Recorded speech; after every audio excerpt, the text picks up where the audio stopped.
Hello, I'm Dr. Samira. I'm a consultant general and laparoscopic surgeon at V9 Hospital, Begumpet. ఇవాళ నేను మాట్లాడబోయే topic varicose veins problem ఉన్న వాళ్ళకి కన్జర్వేటివ్గా అంటే surgery లేకుండా manage చేసే అవకాశం ఉందా అనే దాని గురించి మాట్లాడుకుందాం. సో వారికోస్ వెయిన్స్ అనేది it is a very common condition, చాలా మందిలో ఉంటుంది. ఎస్పెషల్లీ ఎక్కువసేపు నిలబడి వర్క్ చేసే ప్రొఫెషన్స్లో అండ్ ప్రెగ్నెన్సీస్ తర్వాత విమెన్లో ఇలా కామన్గా చూస్తుంటాం. సో ఈ వారికోస్ వెయిన్స్ అనేది సర్జికల్గా వెళ్ళాలా లేకపోతే కన్జర్వేటివ్గా ట్రీట్ చేయొచ్చా అనేది depends on the stage of the disease.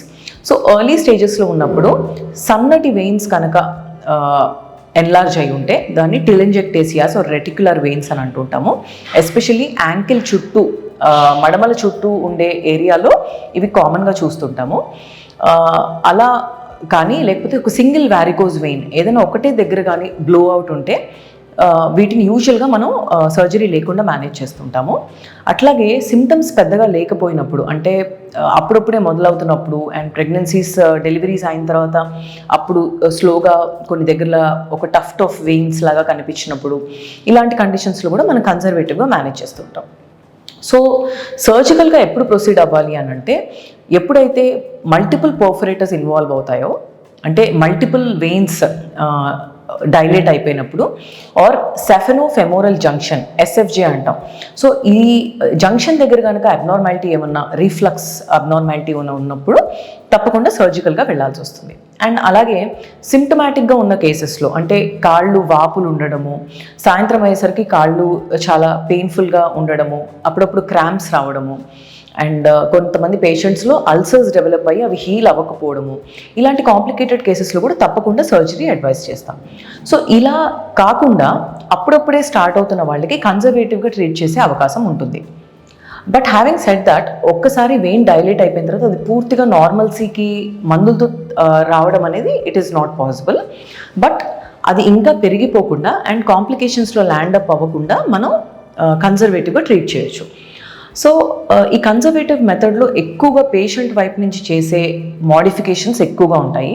దీంట్లో first of all traditionally we have been saying that ఎక్కువసేపు నిలబడి ఉండే ప్రొఫెషన్స్ నుంచి మార్చుకునే అవకాశం ఉంటే కనుక the patient is advised to take a different kind of job where they will get to rest every few minutes or few hours at least. And కూర్చుని చేసే జాబ్స్కి మార్చుకోగలిగితే ఇంకా బాగుంటుంది. సో అలా కుదరని పరిస్థితి ఉంటే యూజువల్గా మార్నింగ్ టు ఈవినింగ్ ఇంటికి వెళ్ళే వరకు ఎప్పటి వరకు అయితే వాళ్ళు యాక్టివ్గా ఉంటారో అప్పుడు ఎలాస్టిక్ స్టాకింగ్స్ వేసుకోవాలి. సో ఈ ఎలాస్టిక్ స్టాకింగ్స్ అనేవి చాలామంది ఇన్కన్సిస్టెంట్గా వాడుతుంటారు. అంటే కొన్ని ఫ్యూ వీక్స్ వాడటము, కొంచెం పెయిన్ అది తగ్గిన తర్వాత మళ్ళీ దాన్ని డిస్కంటిన్యూ చేయడం, ఇలా కాకుండా దాన్ని ఒక లైఫ్ స్టైల్లో అలవాటు చేసుకోవాలి స్టాకింగ్స్ వేసుకోవడం అనేది. అండ్ కొన్ని కేసెస్లో ఎస్పెషల్లీ సన్న వెయిన్స్ ఉన్న పేషెంట్స్లో దాని లోపలికి ఒక ఇంజెక్షన్ స్క్లీరోజ్ థెరపీ అంటాం, ఇంజెక్షన్ పంపించడం వల్ల కూడా అవి ఫ్లాట్ అయిపోయే అవకాశం ఉంటుంది. సో అలా ఫ్లాట్ అయిపోయిన వెయిన్స్ యూజువల్గా కాంప్లికేషన్స్ లేకుండా వాటి మీద ఇచ్చింగ్ కానీ అక్కడ కొంత డిస్కంఫర్ట్ ఉండడము, స్కిన్లో మార్పులు రావడం, ఇవన్నిటిని మనం రివర్స్ చేసే అవకాశం ఉంటుంది with simple injections. So this can be done as an office procedure only. దీనికి అడ్మిషన్ కానీ అనస్థీషియా అట్లా ఏం అవసరం లేదు. సో సింపుల్ ఆఫీస్ ప్రొసీజర్ ద్వారా దీన్ని మనం రెక్టిఫై చేసుకోవచ్చు. So these are the various ways of treating varicose veins without surgery. And also one of the most important things, patient రాత్రి పడుకునేటప్పుడు తప్పకుండా కాలు కొంచెం లెవెల్ హైట్లో పెట్టుకుని పడుకోవాలి. దానివల్ల డే టైంలో ఏదైతే ఎడిమా అండ్ ఆ వెయిన్స్ ఏవైతే అక్కడ స్టేసిస్లో ఉన్నాయో అవన్నీ రివర్స్ ఫ్లో అయ్యేటట్టుగా మనం హెల్ప్ చేయొచ్చు. So these are the various ways of treating varicose veins without surgery.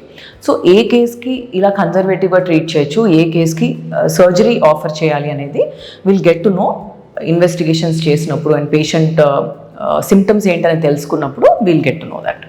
Thank you.